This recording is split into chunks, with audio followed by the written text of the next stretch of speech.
Salut à tous et bienvenue pour cette nouvelle vidéo sur la chaîne et aujourd'hui on se retrouve dans une vidéo guide d'achat smartphone et du coup je vais vous expliquer le principe tout de suite. Alors déjà je vais vous présenter des smartphones sur certaines tranches de prix. C'est-à-dire que ça va commencer dans les smartphones à moins de 100 euros pour finir dans les smartphones à 500 euros. Et du coup, eh bien, en fait, ce sera séparé par des tranches de 100 euros, donc de moins de 100 euros, 100 à 200, 200 à 300 jusqu'à monter à 500 comme je vous l'ai dit tout à l'heure. Sachez que les sites que je vous recommande d'acheter vos smartphones sont des sites de confiance sur lesquels vous pouvez acheter librement et si le smartphone que vous recevez est cassé ou vous ne le recevez pas du tout, eh bien vous pouvez vous faire rembourser en envoyant la facture et la preuve d'achat. Sachez que si vous cherchez également un smartphone sous une certaine tranche de prix spécifique, vous avez là maintenant affiché sur l'écran, sur votre écran, le minuteur où il vous faut aller si vous cherchez un smartphone dans tel ou tel prix. Vous regardez la chaîne Omega Gil. Allez, c'est parti. Allez, donc on commence avec le Xiaomi Redmi 5A qui est le chouchou des gens qui prennent les smartphones à moins de 100 euros. Et du coup, bon, il s'agit de toute façon du meilleur smartphone à ce prix-là. Du coup, son écran, c'est un écran de diagonale 5,45 pouces, HD+, donc de définition 1440 x 720 pixels, donc un écran à ratio 18/9. C'est un écran de dalle IPS, donc un écran de bonne facture, hein. Son système d'exploitation c'est Android 8.1, donc Oreo, basé sur la surcouche de Xiaomi MIUI 9. Le processeur c'est un Mediatek Helio A22 4 cœurs cadencé à 2 GHz. Et au niveau de la mémoire vive et de la mémoire de stockage, eh bien vous avez 2 Go. Et pour la mémoire de stockage, vous avez 16 Go. Ensuite, pour les caméras frontales et arrière, vous avez une caméra à l'avant de 5 mégapixels, capable de filmer en 1080p, et la caméra arrière pareil, en 1080p 30 fps, mais est un capteur 12 mégapixels, et donc réglé sur une focale de 2.2. Alors ce smartphone dispose de la reconnaissance faciale, donc en gros en fait il vous fait un scan de votre visage et il vous reconnaît grâce à l'empreinte du visage que vous lui avez montré.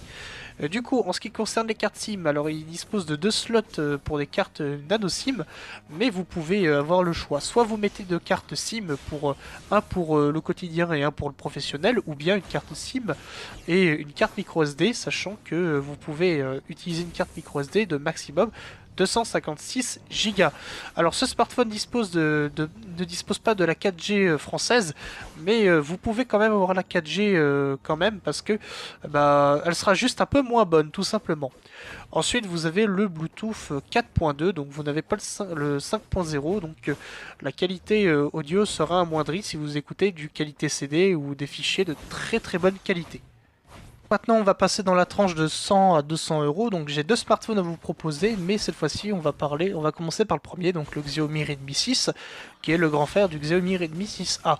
Donc, la seule chose qui change entre ces deux smartphones, en fait, il y a trois choses qui changent. Déjà, il y a le processeur, la mémoire vive et la mémoire de stockage. Déjà, on va parler du processeur. Donc, cette fois-ci, c'est un Mediatek Helio P22 8 cœurs cadencé à 2 GHz. La mémoire, alors il y a deux versions en ce qui concerne la mémoire vive et la mémoire de stockage. Il y a une version 3 Go de mémoire vive et 32 Go de stockage, et 4 Go de mémoire vive et 64 Go de stockage. Sachant que la version 4 Go de RAM, donc de mémoire vive et 64 Go de stockage, est plus chère, mais reste dans les 100 à 200 euros, donc les deux versions sont valables. Donc cette fois-ci, le deuxième smartphone que je vous présente dans les tranches de 100 à 200 euros, il s'agit du Xiaomi Mi A2 Lite. Donc ce smartphone il dispose d'un écran de taille 5,84 pouces d'une définition de 2280 par 1080 pixels. S'il s'agit d'un écran LCD IPS, il dispose d'Android 8.1, donc la dernière version disponible d'Android, mais cette fois-ci il ne dispose pas de MIUI, donc la surcouche du constructeur Xiaomi, mais c'est un Android pur, donc made in Google. Ensuite le CPU, donc le processeur c'est un Snapdragon 625 8 cœurs cadencé à 2 GHz, la puce graphique c'est un Adreno 506, la mémoire vive est de 3 Go et la mémoire interne selon les versions est de 32 ou 64 Go. Sachant que vous pouvez augmenter la capacité de stockage de 256 Go supplémentaires en prenant une carte micro SD. Car en effet, comme les deux précédents smartphones que je vous ai présentés, eh bien, ils disposent de deux emplacements pour mettre des cartes SIM. Un pour mettre une carte SIM et un pour mettre une carte micro SD par exemple. Alors ce smartphone pour les appareils photo, pour l'appareil photo en façade, il s'agit d'un capteur 5 mégapixels capable d'enregistrer des vidéos en 1080p et à l'arrière, eh bien, il dispose de deux capteurs, donc un capteur de 12 mégapixels et de 5 mégapixels capable encore une fois de faire des enregistrements vidéo en 1080p. Il dispose du Bluetooth 4.2, donc pas encore de 5.0, et les bandes 4G supportées, eh bien, par chance, eh bien, vous avez la bande B20, donc la 4G française. Donc à vous les joies de la 4G son plein potentiel. Ensuite, c'est un smartphone qui est disponible dans les alentours de 160 €. Smartphone que je vous recommande chaudement et très puissant par rapport à son prix. Un Snapdragon 625 à 160 €, franchement, c'est imbattable. Cette fois-ci, on passe dans la tranche de prix de 200 à 300 € et cette fois-ci, il s'agit du Xiaomi Mi A2. Décidément, il n'y aura que du Xiaomi dans cette catégorie. Du coup, pour ce Xiaomi Mi A2, vous avez un écran de taille 5,99 pouces, de définition 2160 par 1080 pixels, un écran 18/9 donc. Il s'agit de la version d'Android 8.1, donc la dernière version d'Android, toujours Android stock, donc l'Android made in Google. Le CPU c'est cette fois-ci, alors c'est un écran IPS également. Le CPU c'est un Snapdragon 660 cadencé à 2,2 GHz, donc octo-cœur, une puce graphique Adreno 512. La mémoire vive il dispose de 4 Go et la mémoire interne de 32, 64 ou 128 Go selon les versions. Alors cette fois-ci, enfin, et on l'a, vous pouvez faire des enregistrements vidéo en 4K. L'appareil photo frontal c'est un capteur 20 mégapixels capable de filmer encore une fois en 1080p. Et les deux capteurs photo à l'arrière sont des capteurs 12 mégapixels et 20 mégapixels capables de faire des enregistrements vidéo en 4K 30 fps. Alors cette fois-ci on a le Bluetooth 5.0 et, vous avez également la 4G française. Malheureusement vous ne pouvez pas mettre de carte micro SD, ce qui est une connerie d'ailleurs, mais bon ça c'est mon avis, je ne présente que les smartphones. Mais vous avez quand même deux emplacements de carte nano SIM, donc une pour le professionnel et une pour vos loisirs par exemple. Vous m'avez compris depuis le temps, mais cette fois-ci, il dispose d'un port d'une connectique USB type C, donc ce n'est plus du micro USB. Il s'agit de la nouvelle norme en fait de l'USB et qui est réversible. Donc quel que soit le sens, eh bien ça rentre quand même, contrairement au micro USB. Alors, ce smartphone est disponible dans les prix d'environ 180 € jusqu'à dans les 230 € de ce que j'ai vu sur Gearbest ou sur les autres sites que je vous ai présentés tout à l'heure en début de vidéo. Et franchement, c'est un smartphone qui est vraiment génial, surtout au niveau des performances, au niveau du CPU. Un Snapdragon 660, sachez que vous égalez un Galaxy S7 qui est un smartphone qui a 2 ans. Ensuite, le deuxième représentant des smartphones de 200 à 300 €, il s'agit d'une Nokia 7 Plus. Alors attention, c'est un smartphone qui est censé être vendu à 400 €, mais je l'ai trouvé sur Price Minister dans les environs de 300 € en neuf et en garantie. Donc ne l'achetez que sur Price Minister pour le moment, à moins que vous le trouvez à 300 € ailleurs. Mais autrement, ne l'achetez pas sur d'autres sites qui le vendent à 400 €. Tel que, de toute façon, Gearbest il n'est pas disponible, et en plus de ça, sur Top Achat il est vendu à 400 €. Donc acheter que sur Price Minister. Alors, le smartphone, c'est un écran de 6 pouces de définition 2160 par 1080 pixels. Il dispose d'Android 8.0, donc la dernière version d'Android, encore une fois. Et il dispose d'un processeur Snapdragon 660 cadencé à 2,2 GHz, d'une puce graphique Adreno 512, d'une mémoire vive de 4 Go et d'une mémoire interne de 64 Go. Il n'y a pas d'autre version. L'appareil photo, c'est un appareil photo 16 mégapixels, l'appareil photo frontal et dorsal, donc à l'arrière, deux capteurs photo, donc un de 12 mégapixels et le deuxième de 13 mégapixels, capable de faire des enregistrements vidéo en 4K 30 fps. Selon les utilisateurs, eh bien, ce sont des appareils photo de bonne qualité et par rapport au prix, donc 300 € comme je vous l'ai dit sur Price Minister. Et donc ce smartphone dispose du Bluetooth 5.0 et de la bande 4G française. Côté carte SIM, eh bien, vous pouvez mettre 2 cartes nano SIM, en plus d'une carte micro SD si vous voulez ajouter de la mémoire, donc jusqu'à 256 Go. Il dispose d'une NFC, donc si vous ne voulez plus payer avec votre carte bancaire, eh bien vous pouvez le faire avec ce smartphone. Et dispose d'une connectique USB Type C, donc la nouvelle norme de l'USB sortie il y a déjà quelques temps. Et donc c'est un smartphone que je vous recommande chaudement si vous voulez éviter du Xiaomi. Et en plus de ça, c'est Nokia. Donc disponible à 300 €, encore une fois, sur Price Minister. Allez, dans les smartphones de 300-400 €, j'ai sélectionné 2 candidats et le premier c'est un Honor 10. Donc le Honor 10 qui est un smartphone très très réputé parmi les smartphones des environs de 300-400 € et il est disponible dans les environs de 350 €.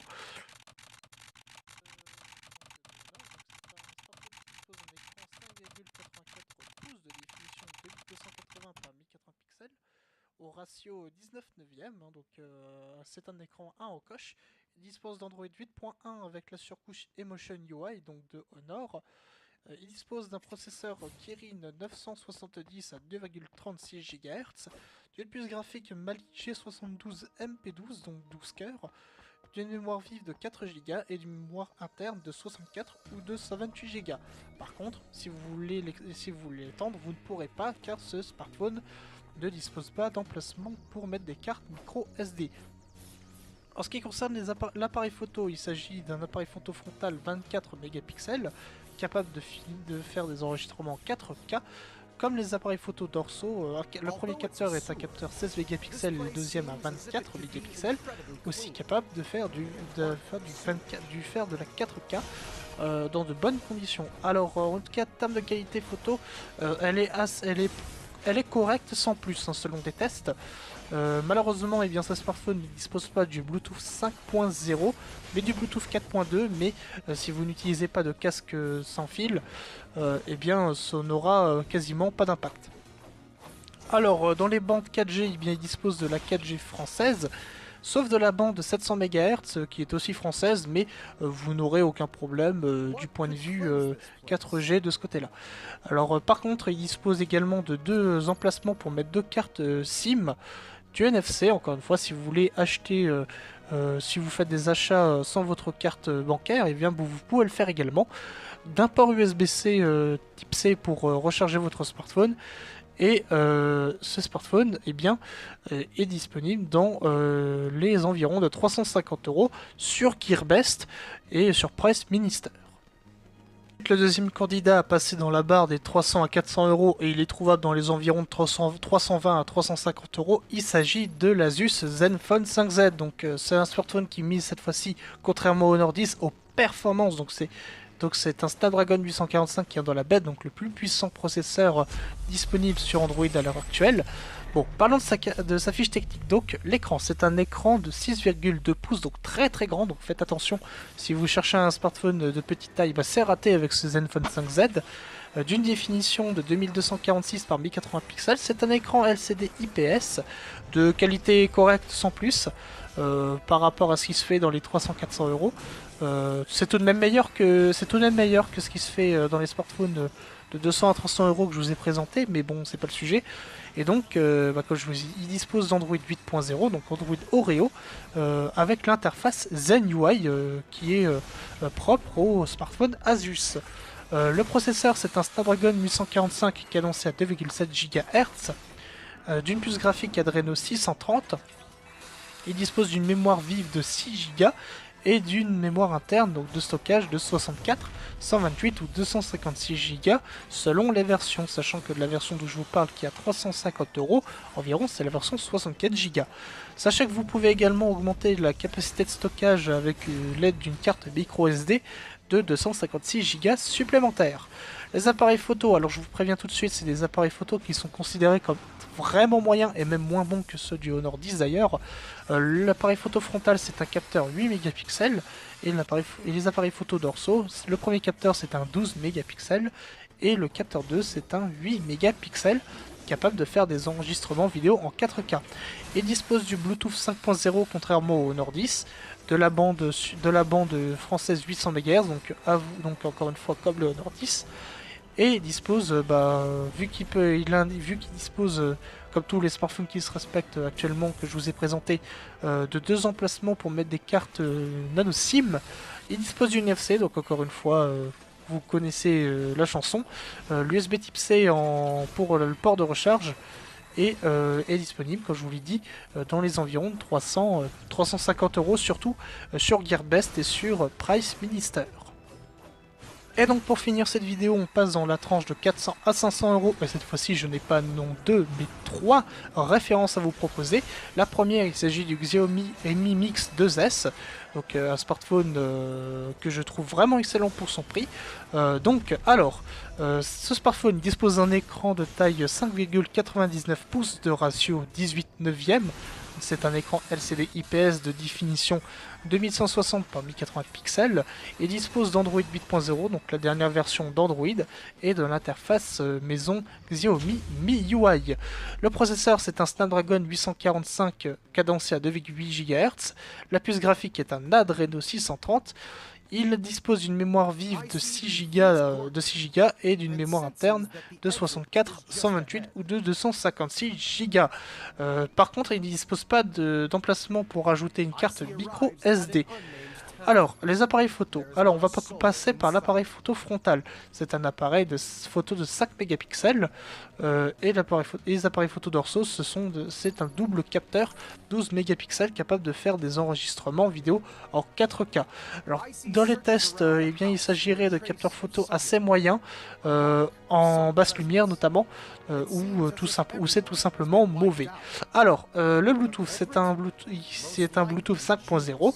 Il dispose des bandes 4G françaises, de 2 emplacements pour mettre des cartes nano SIM. Il dispose du NFC et le port d'entrée de sortie, donc le port de recharge, c'est de l'USB Type C. Alors attention, c'est un smartphone qui est plus lourd que les autres, il pèse 189 grammes. Mais si vous n'y avez pas de problème au niveau du poids, eh bien c'est un bon candidat dans ces prix-là.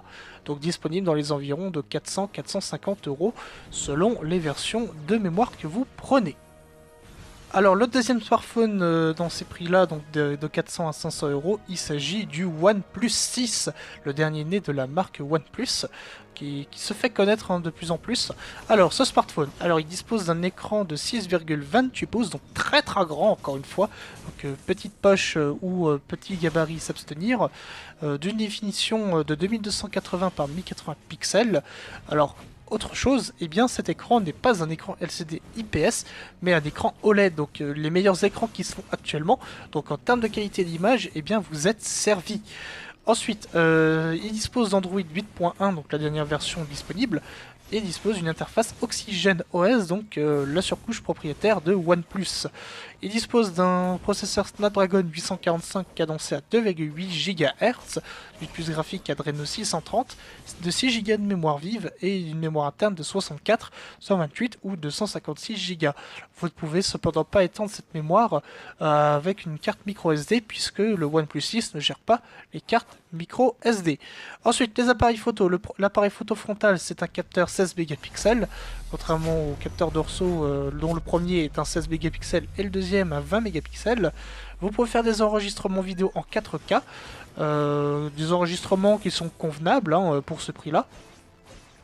Meilleur apparemment en basse lumière que le OnePlus, que le Xiaomi Mi 2S, pardon. Donc il dispose du Bluetooth 5.0, très classique, de la bande française pour la 4G, de 2 emplacements pour mettre des cartes SIM, du NFC, d'un port USB Type C, pèse environ 177 grammes, donc un peu moins lourd que le Xiaomi Mi 2S, et vous pouvez le trouver dans les environs de 400 à 450 € dans les versions 64 et 128 Go sur Gearbest et sur Price Minister. Les fans de petits modèles vont me remercier bientôt. Aujourd'hui, pour le troisième smartphone que je vais vous présenter dans la tranche des 400 à 500 €, il s'agit du Sony Xperia XZ2 Compact. Donc un smartphone qui a un design très étrange par rapport à ce qu'on peut voir aujourd'hui, mais si vous aimez le design du Sony, eh bien vous serez conquis. Alors, c'est un smartphone qui dispose d'un écran de 5 pouces, donc très petit, hein, donc comme je vous l'ai dit, si vous aimez les petits écrans, eh bien soyez le bienvenu avec ce Xperia XZ2 Compact. Donc c'est un écran de définition 2160 par 1080 pixels, donc 18 neuvième sans encoche. Il dispose d'Android 8.0, donc la dernière version d'Android, de l'interface Xperia UI, donc la surcouche logicielle de Sony, d'un processeur Snapdragon 845 cadencé à 2,7 GHz, une puce graphique Adreno 630. Il dispose de 4 Go de mémoire vive et d'une mémoire interne de 64 Go, extensible grâce à un emplacement micro SD, et vous pouvez rajouter 256 Go supplémentaires. Alors, les appareils photo. Alors, le capteur photo frontal, c'est un 5 mégapixels, tout à fait convenable, et l'appareil photo dorsal, 19 mégapixels, capable de faire des enregistrements vidéo 4K. Alors, le Bluetooth, le Bluetooth 5.0, très classique sur ce segment de prix. Les bandes 4G supportées, celles en France sont supportées, bien évidemment, et disposent de deux emplacements pour mettre des cartes SIM, du NFC et d'un port USB type C.